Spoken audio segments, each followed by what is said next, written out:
Your promotion has been suspended, effective immediately. The moment those words left the HR director's mouth, it felt like all the air had been sucked out of the room. Just 48 hours earlier, executives had been shaking my hand, hinting that the regional operations director position was practically mine. 4 years of 12-hour days, canceled vacations, impossible deadlines, and rebuilding a failing division had finally paid off. Or at least, that's what I thought.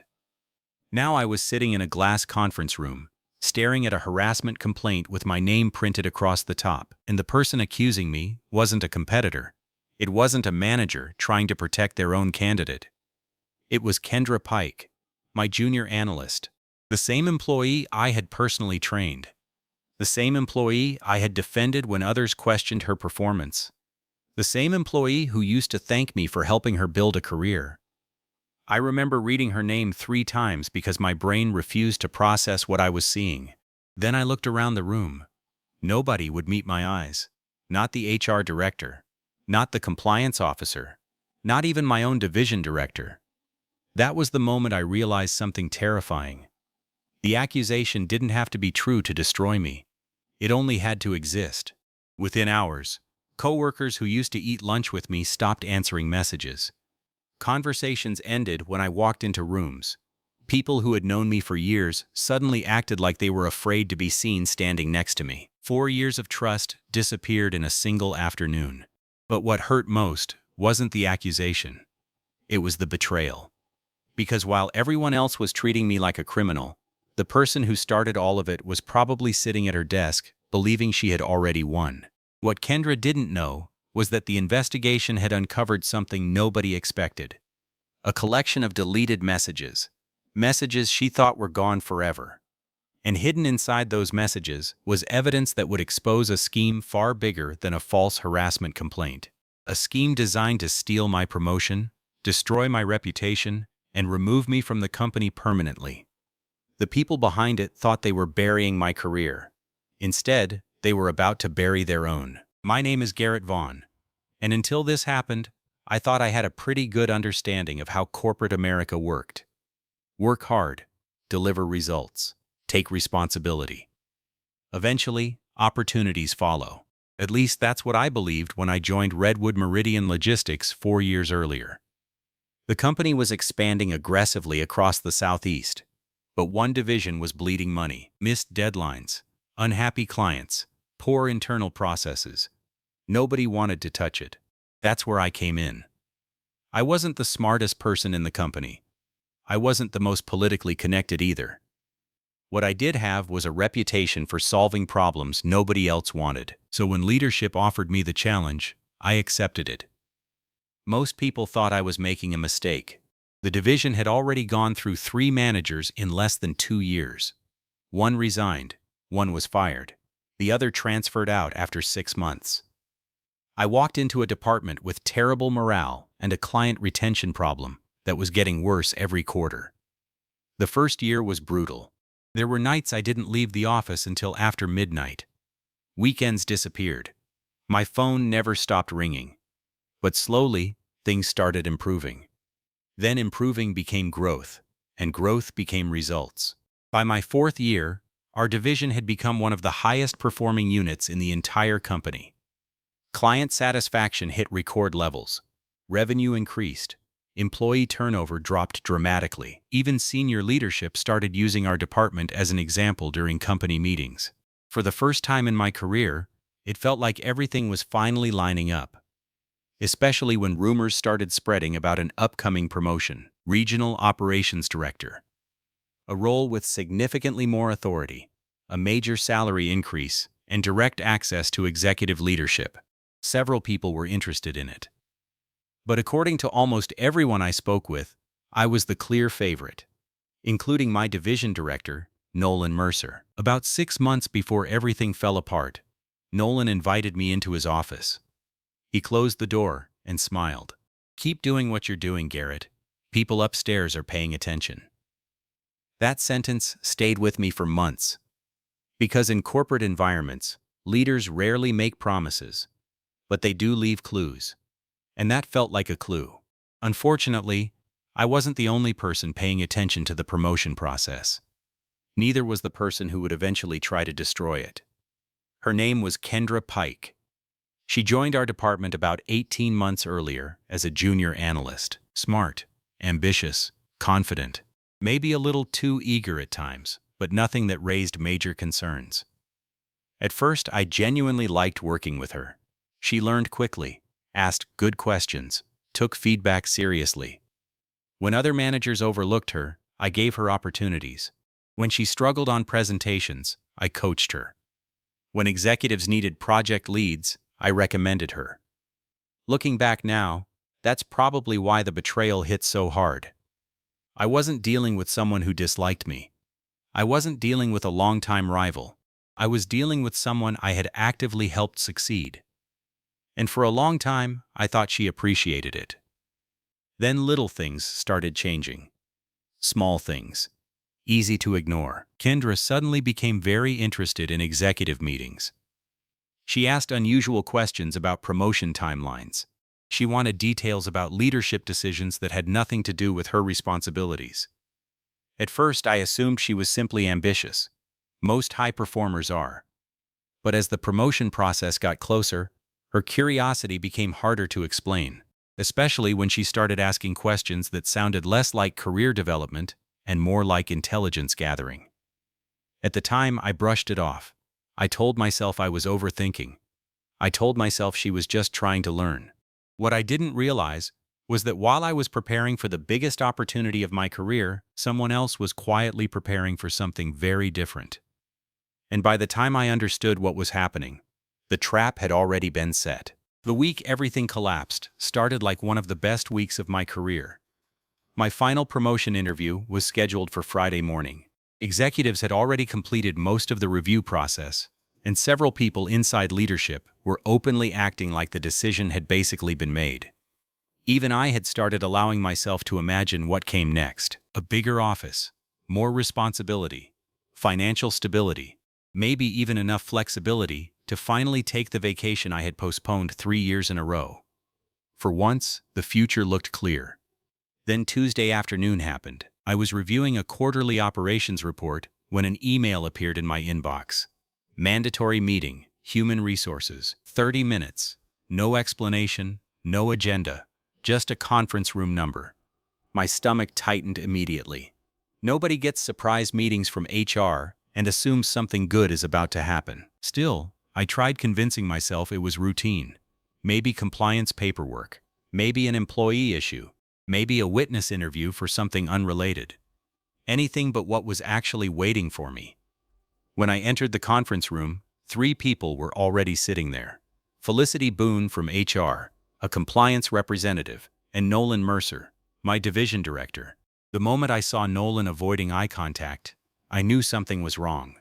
Very wrong. Nobody smiled. Nobody offered small talk. The atmosphere felt heavy, almost rehearsed. Felicity folded her hands on the table. "Garrett, we've received a formal complaint that requires immediate investigation." My pulse started pounding. A complaint about what? She slid a document across the table. I looked down, then froze. Harassment complaint. My name, Kendra Pike. For several seconds, I couldn't process anything.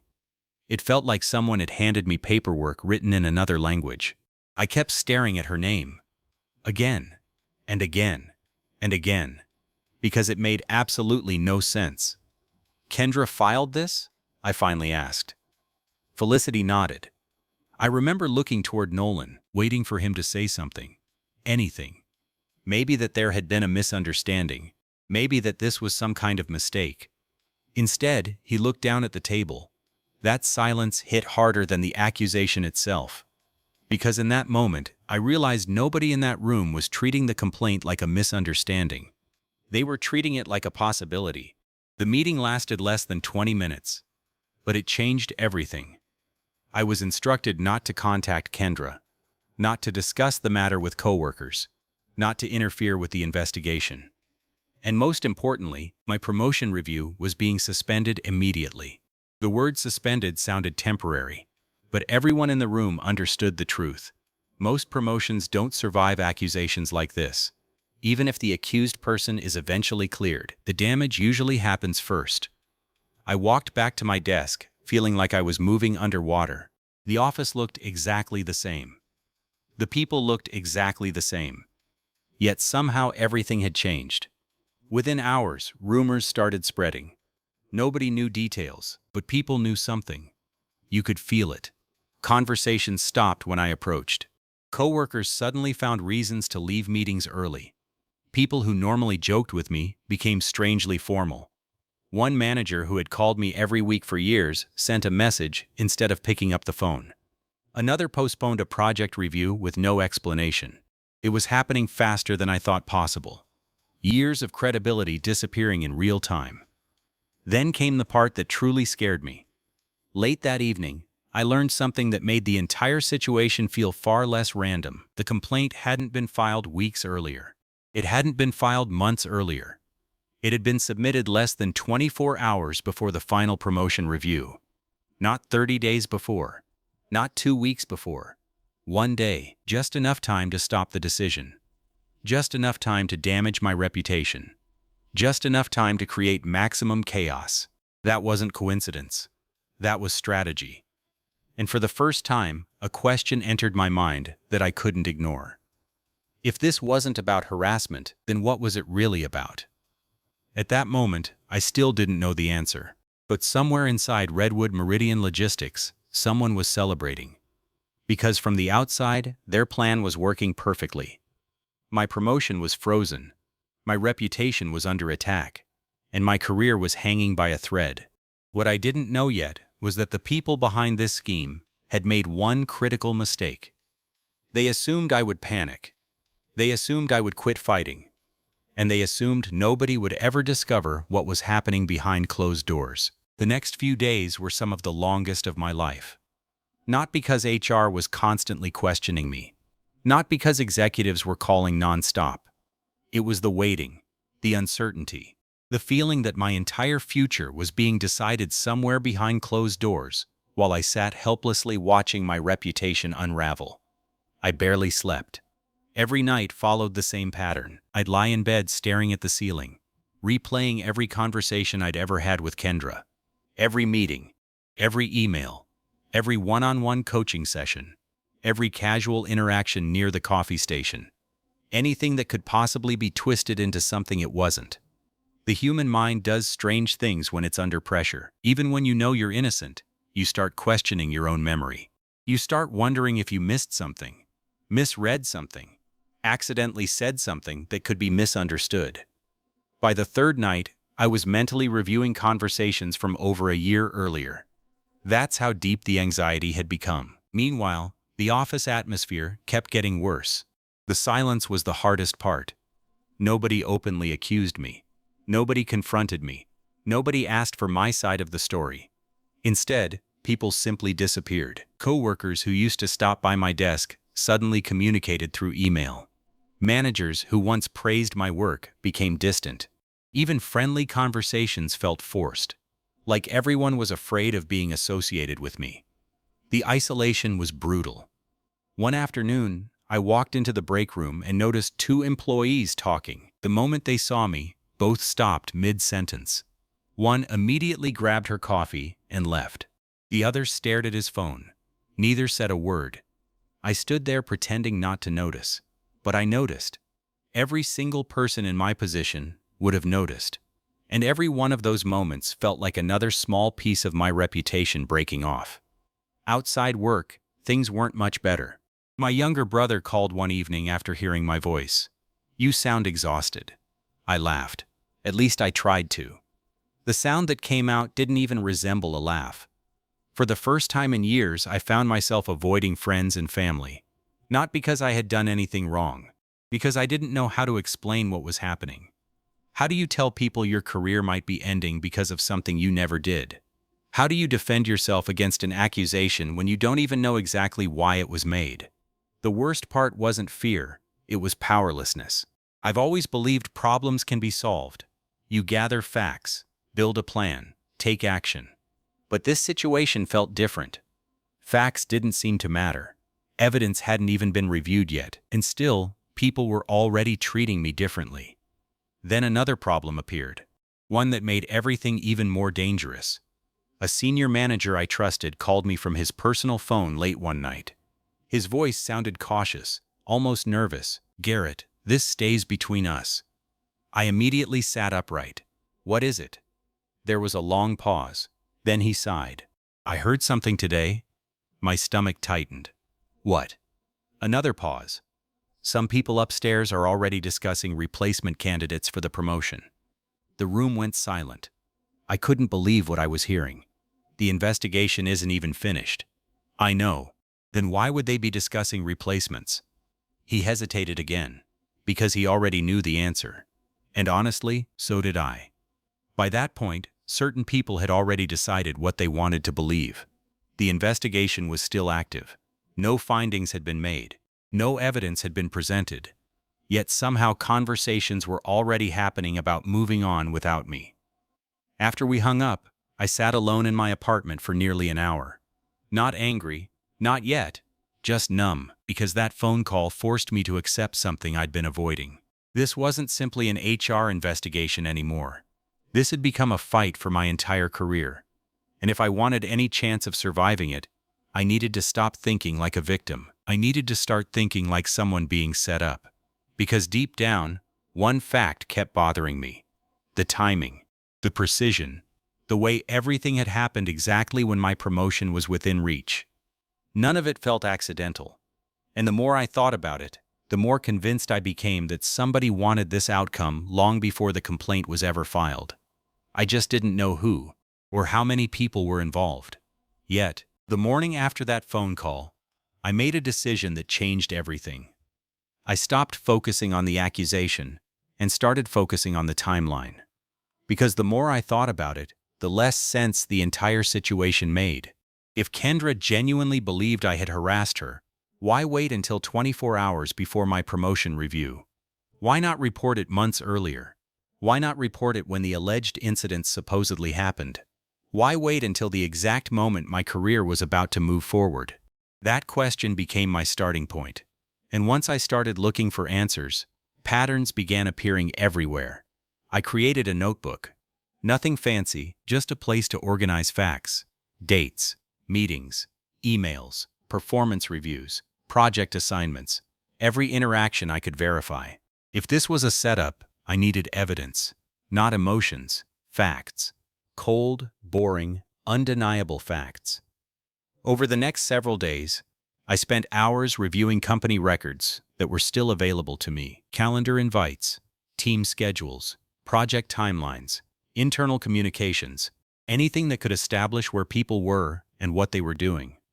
Very quickly, I noticed something strange. Several claims mentioned in the complaint didn't match documented events. One accusation referenced a conversation that supposedly happened during a week when multiple employees were present. Another described a meeting that lasted nearly an hour. The problem? According to calendar records, the meeting ended after 19 minutes because everyone left for a client call. The details weren't dramatic, but they mattered, because false stories often fall apart around small facts. Then another inconsistency surfaced, a major one. Kendra's complaint described months of discomfort and concern. Yet during that same period, she had repeatedly requested to work on projects directly under my supervision. Not once, not twice, multiple times. She had even emailed management praising my leadership and mentorship. I wasn't looking for those messages. I stumbled across them accidentally, and when I reread them, my confusion turned into suspicion. Something wasn't adding up at all. Meanwhile, HR remained frustratingly silent. Every update felt vague. Every conversation felt controlled. I knew they were investigating, but I had no idea what they were finding, or whether they were finding anything at all. Then, just when I started feeling stuck, an unexpected conversation changed the direction of everything. It happened late Thursday evening. Most employees had already gone home. I was packing up when someone approached my desk. Darren Whitlock, a senior project coordinator. Not a close friend, not an enemy either. Just someone I'd worked with for years. He glanced around before speaking. "You got a minute?" Something in his tone immediately caught my attention. We stepped into an empty conference room. Darren closed the door behind him. Then he lowered his voice. "I probably shouldn't be telling you this." My pulse quickened. "Telling me what?" He hesitated, like he was debating whether to continue. Then he finally spoke. "A few weeks before all this happened, I saw Kendra having several private meetings." "With who?" His answer landed like a punch to the chest. "Travis Holloway." I stared at him. "Are you sure?" "Positive." That name immediately changed everything. Travis wasn't just another manager, he was my biggest competition for the promotion. The same promotion that had suddenly been frozen. The same promotion that now looked increasingly unlikely to happen. I felt my heart start racing. How many meetings? At least 4, maybe 5. My mind immediately started working through possibilities. Maybe it was nothing. Maybe they were discussing projects. Maybe there was a reasonable explanation. But even as I considered those possibilities, something felt wrong. Very wrong. Because Travis and Kendra worked in completely different reporting structures. There was no business reason for repeated private meetings, especially not right before the promotion process. Darren wasn't finished. I overheard part of one conversation. I looked at him carefully. "What did you hear?" His expression darkened. "Not much," he paused. But I clearly heard Travis mention the promotion review. The room went silent. For several seconds, neither of us spoke. Because both of us understood exactly what that could mean. For the first time since the investigation started, the situation no longer looked like a random accusation. It looked organized, calculated, strategic. And suddenly, a possibility emerged that was even worse than I had imagined. What if Kendra wasn't acting alone? What if someone else stood to gain from my downfall? Someone with a direct interest in stopping my promotion. Someone who would benefit the moment I was removed from consideration. As I left the office that night, one thought kept repeating in my head. The harassment complaint might have been the weapon, but I was starting to suspect someone else had handed it to her. And if that was true, the real betrayal was still waiting to be uncovered. The following Monday started with a phone call from HR. At first, I expected another routine update. Another vague conversation filled with corporate language and carefully chosen words. Instead, the moment I answered, I noticed something different in Felicity Boone's voice. She sounded focused, sharp, almost urgent. "Garrett, are you available this afternoon?" My stomach tightened. "Yes. We need you to come in." That was all she said. No explanation, no details. Just a time and a conference room number. The same conference room where my career had started falling apart. For the next few hours, I could barely concentrate. Every possible outcome ran through my head. Maybe they had found evidence supporting Kendra's story. Maybe they were preparing disciplinary action. Maybe they had already decided I was finished. By the time I arrived, my nerves were stretched to the breaking point. But the moment I entered the room, I sensed a completely different atmosphere. Felicity wasn't avoiding eye contact anymore. Neither was the compliance officer. For the first time since the investigation began, they looked like people searching for answers instead of suspects. Felicity waited until the door closed. Then she slid a folder across the table. "Garrett, we need to ask you several questions." I nodded. She opened the folder. Inside were printed screenshots, dozens of them. At first, I didn't recognize what I was looking at. Then I noticed the names, Kendra Pike and Travis Holloway. My heart skipped a beat. Felicity watched my reaction carefully. "Have you ever seen these messages before?" No. Neither had we. The room suddenly felt smaller. "What am I looking at?" The HR investigator exchanged a glance with the compliance officer. Then she answered.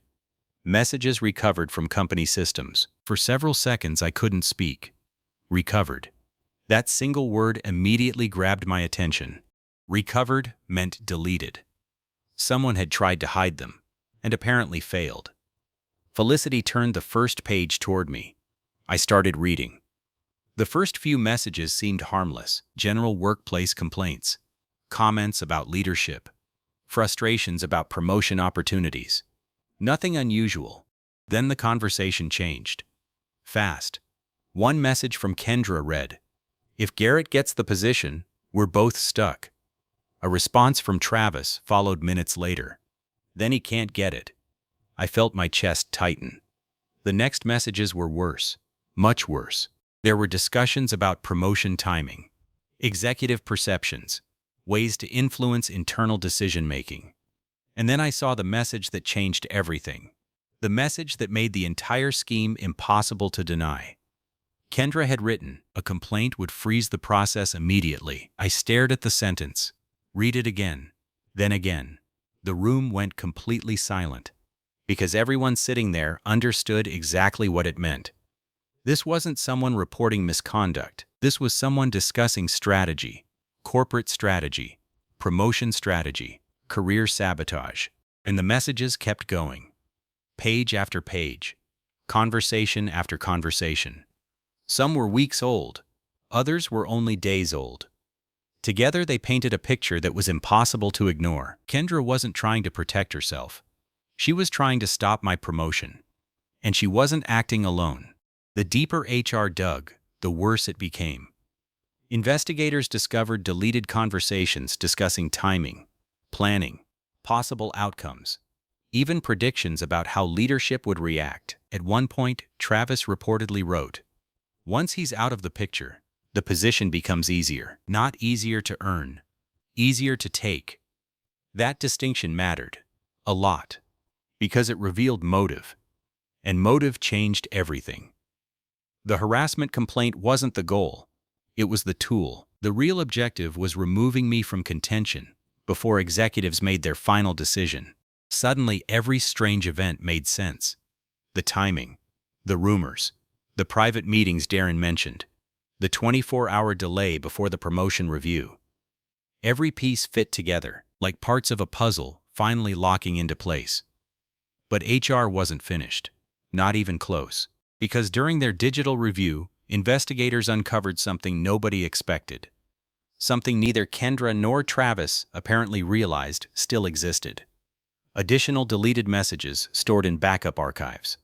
Messages they thought were permanently gone. Messages that revealed just how far the conspiracy had actually gone. And when Felicity showed me those messages, even I was shocked, because the plan wasn't simply to delay my promotion. It was to destroy my reputation so completely that I would never be considered for leadership again. Not just this position. Any position. Anywhere inside the company. At that moment, anger finally replaced fear. For weeks, I had been questioning myself, doubting myself, watching my career collapse. Meanwhile, the people responsible had been treating my future like a game, a calculation, a shortcut to power. What they didn't realize was that the same messages they used to coordinate the scheme were now becoming the evidence that would destroy it. And the biggest confrontation of all was still ahead. 2 days later, everyone involved was called into a formal review meeting. Not an ordinary HR meeting. Not the kind that ends with vague recommendations and carefully worded emails. This one included senior executives, legal representatives, compliance officers, and multiple members of leadership. The kind of meeting people remember for years. The kind of meeting careers don't always survive. When I walked into the room, I immediately noticed Kendra sitting near the far end of the table. For the first time since this nightmare started, she looked nervous. Not confident, not victorious, nervous. Across from her sat Travis Holloway. His usual confidence was gone too. He kept adjusting his tie and avoiding eye contact with almost everyone in the room. That alone told me something had changed, because people who believe they're winning don't look like that. Felicity Boone opened the meeting. The room became silent instantly. She spent several minutes outlining the investigation, the complaint, the interviews, the evidence review, the digital forensic analysis. Nobody interrupted. Nobody challenged her. Then she reached the recovered messages. The atmosphere shifted immediately. A large screen at the front of the room lit up. One by one, the messages appeared. Dates, timestamps, names, conversations, everything. There was nowhere left to hide. At first, Kendra tried maintaining her composure. But as more messages appeared, I watched the confidence drain from her face. Several executives began taking notes. Others exchanged uncomfortable looks. One board member removed his glasses and rubbed his forehead. The evidence was overwhelming. Not because of one message, because of the pattern, the planning, the coordination, the intent. Every new screenshot made the same thing clearer. The accusation had never been about harassment. It had always been about eliminating competition. Then Felicity displayed the message, the one that changed the room completely. A complaint would freeze the process immediately. Nobody spoke. Nobody needed to. The sentence spoke for itself. One executive slowly leaned back in his chair. Another folded his arms. The silence felt heavier than any argument. Then things got worse, for Kendra, for Travis, and for anyone hoping this scandal would stay contained. Because HR had uncovered something beyond the original conspiracy. Something even Garrett, meaning me, hadn't known existed.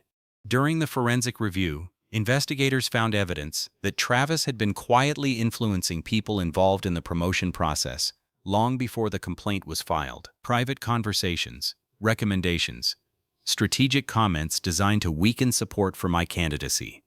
Nothing illegal, nothing obvious enough to trigger alarms. But when viewed alongside the recovered messages, the pattern became impossible to ignore. This hadn't been a last-minute idea. It had been developing for months.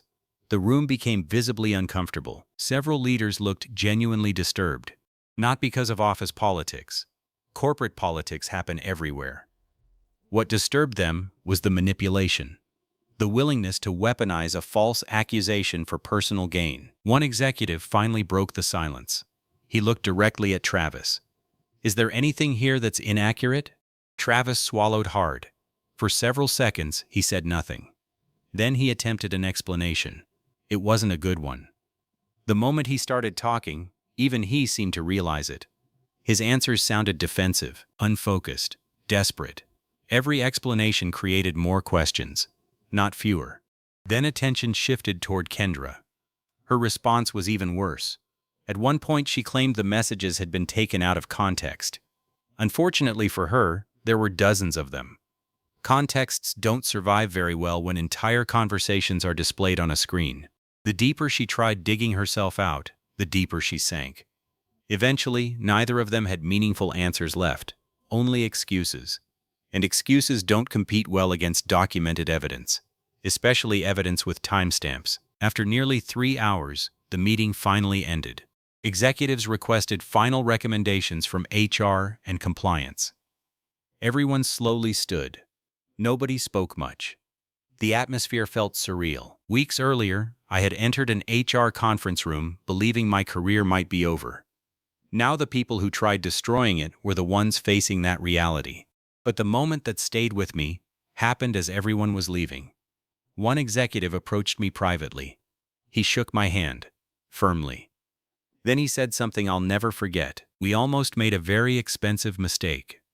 That's when I knew, not hoped, knew. The truth had finally won.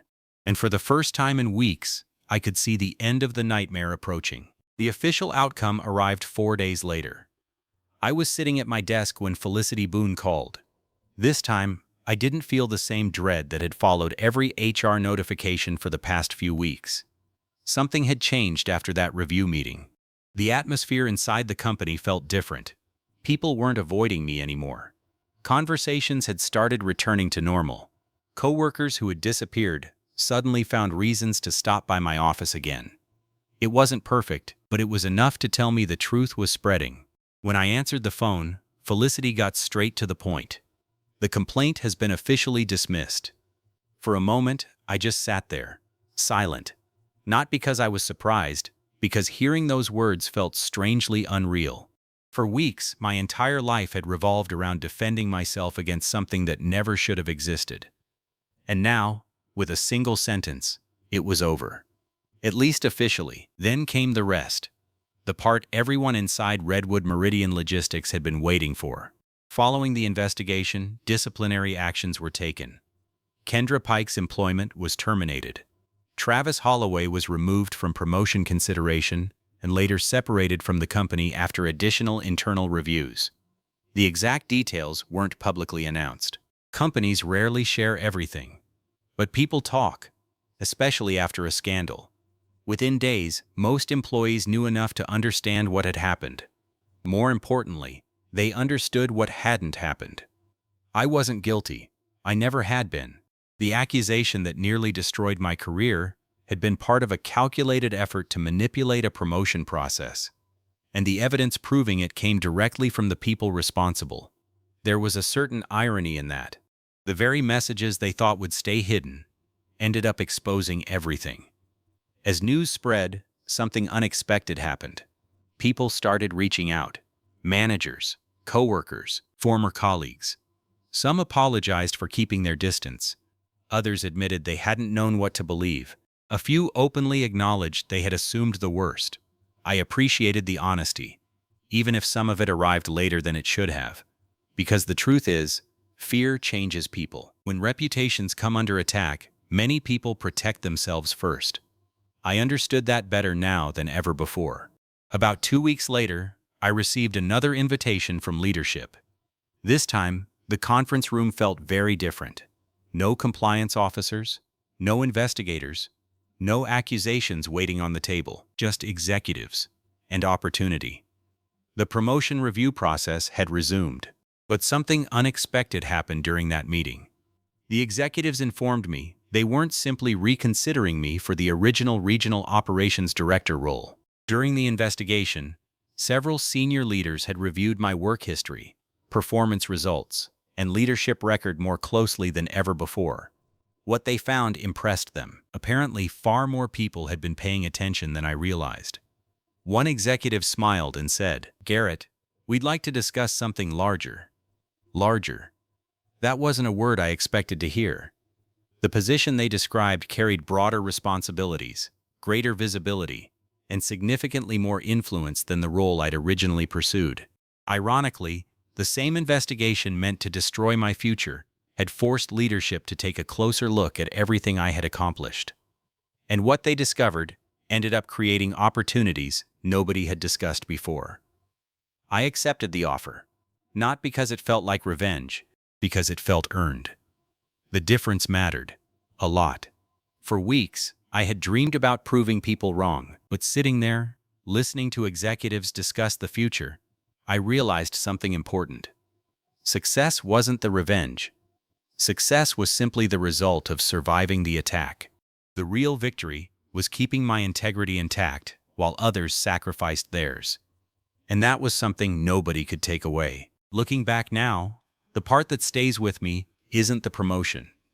It isn't the title. It isn't even the investigation. It's how quickly perception can change. One accusation, one document, one meeting, and suddenly people who have known you for years start questioning everything they thought they knew about you. Before this happened, I used to believe a strong reputation could protect someone. Now I understand something different. A reputation can open doors, but it can't always stop people from trying to close them. What protects you is the truth, the facts, the records, the things that exist long after rumors start spreading.